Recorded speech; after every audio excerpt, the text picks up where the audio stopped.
Près de l'île, à Neu-les-Mines, j'ai vu des femmes et des hommes. Vous savez, ils ne m'ont pas demandé le revenu universel. Ils m'ont demandé du travail. Nous serons les défenseurs du travail, mes amis.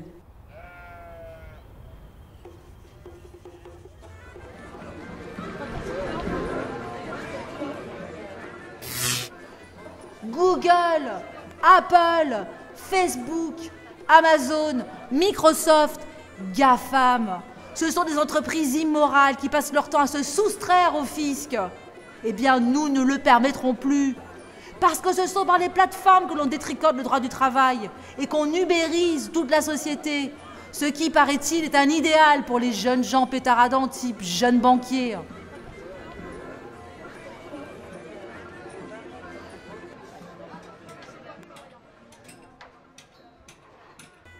Mais arrêtons de penser que tout le monde est content d'aller travailler. Tout le monde est heureux d'avoir un salaire, mais tout le monde n'est pas heureux de son travail. Quand ce travail est lourd, pénible, qu'il broie, qu'il mutile. Dès 2018, nous expérimenterons la mise en œuvre du revenu universel d'existence pour les 18-25 ans, comme un moyen de leur redonner de l'autonomie, de la maîtrise de leur vie, plutôt que de les laisser subir la précarité, la pauvreté, qui est endémique chez les jeunes, et souvent le chômage, qui est aussi une réalité.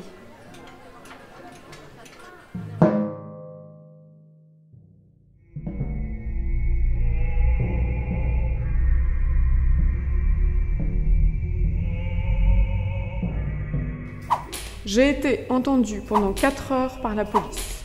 Pénélope, 5 heures. Nous leur avons tout dit. Nous avons répondu à toutes leurs questions. Oui, j'ai employé mon épouse comme collaboratrice. Et ceci pour un montant moyen de rémunération mensuelle de 3 677 € net.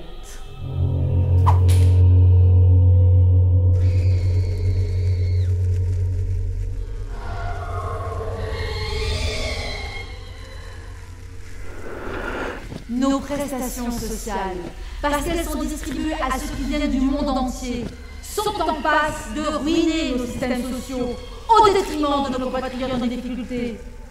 Parce que nous ne pouvons pas dire que nous sommes patriotes si nous ne défendons pas la solidarité nationale.